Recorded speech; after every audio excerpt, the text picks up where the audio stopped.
My name's Lauren Gault, and I'm an artist based in Glasgow. I was born in Belfast, and I work between Glasgow and a place in Northern Ireland called Macklemore. I studied at Dublin of Jordanstone College of Art in Dundee from 2004 to 2008, and I stayed in the city for a further 2 years after that and was on the committee of generator projects.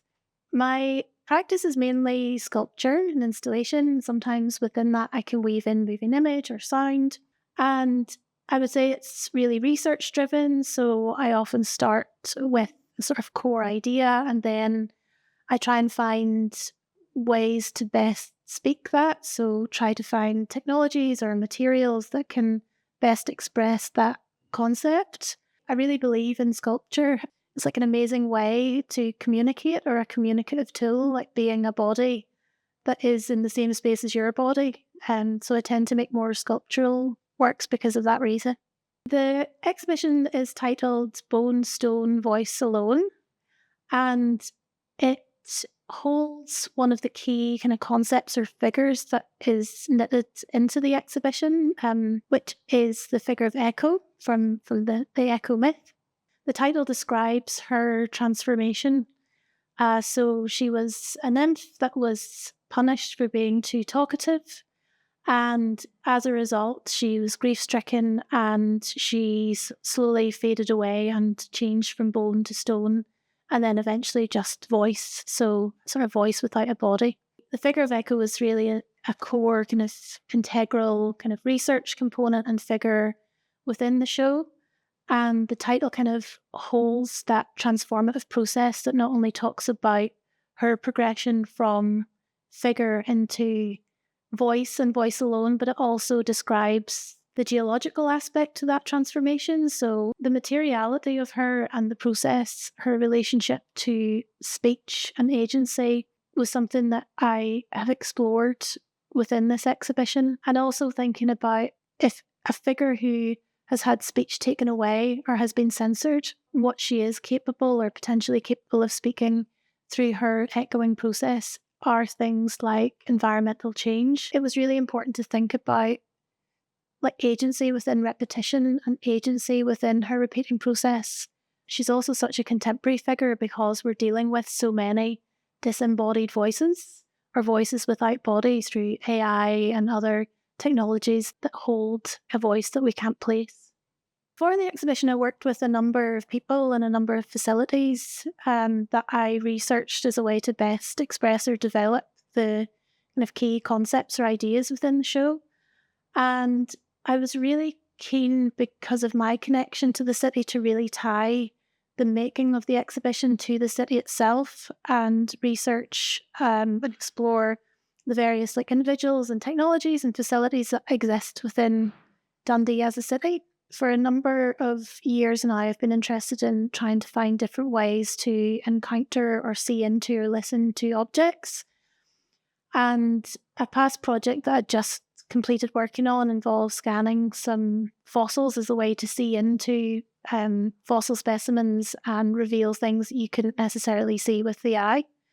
And I was really interested in that as a mechanism to be able to encounter objects in a new way.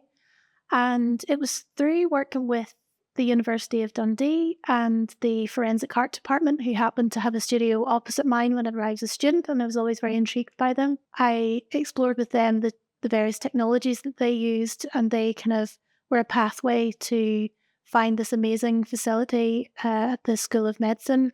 So the School of Medicine has this incredible PCD CT scanner, which is a sort of revolutionary moment in the area of CT scanning, in that it's a very complex machine, but unlike other CT scanners, it measures the energetic qualities of objects, and it's being used to develop more advanced scanning techniques to use with detecting illness and various other applications across medicine. But I was really interested in it as a way to read or see objects and get an insight into their energetic qualities, specifically objects that have been used across Tayside that are used within agriculture and would have been consulted for future telling properties or used in the treatment of like sick cattle and used with voice. I worked with McManus and they allowed me to scan a number of their samples and we were able to see into them. And I was also allowed the privilege of borrowing a charm stone used for future telling properties and in the treatment of cattle that is from a private collection in Perthshire. And I worked with the scanning team and they were really interested in like applying this technology for a very sort of atypical material. So we generated some incredible images from them and that went into the moving image work.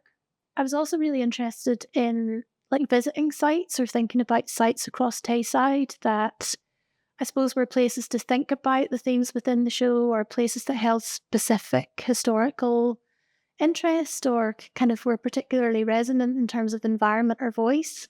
And across my research, I discovered the incredible Weems Caves in Fife, and Weems translates as caves. So there are a series of sea caves which are under threat at the moment due to encroaching tides, but they hold this incredible collection of, I would describe as like resonant voices. So there's some of the earliest Pictish carvings in Scotland, right up until, you know, maybe someone etched something in yesterday. So they hold this sort of cacophony or clamour of voice, and they're a sort of way of thinking about some of the concepts within the show. And I use them as a site to research and think through some of the key ideas with another research collaborator, Professor Catherine Earnshaw, who's based at the University of Exeter. And Catherine is a classicist who teaches at the School of Ancient History, but she uses her classical knowledge and knowledge of didactic poems from the ancient world that speak about landscape and agriculture and how to be a good farmer, uses those teaching texts as a way to inform contemporary policy or think about contemporary policy. So she kind of bridges this vast expanse of time. Part of this exhibition involved an invitation to undertake a print residency with the print studio at DCA. And I was sort of equally delighted and apprehensive about this because as someone who is mainly materially based or sculpturally based, I was thinking about how do I bring that specialism to print. So I sort of began that residency with that question. You're thinking about how can I bring sculpture to printmaking or how can I bring printmaking to sculpture? So it was a really amazing and formative time that I spent with the technicians in the print studio, and we were developing lots of different techniques. I got permission from the National Museum of Scotland to visit their stores and take a series of Takuhon prints of their Scottish fossil collection. And they also supported me in researching and visiting their charm stone collection that was used within agriculture as well. So I was able to visit two very different, but for me, quite interlinked collections at the National Museum.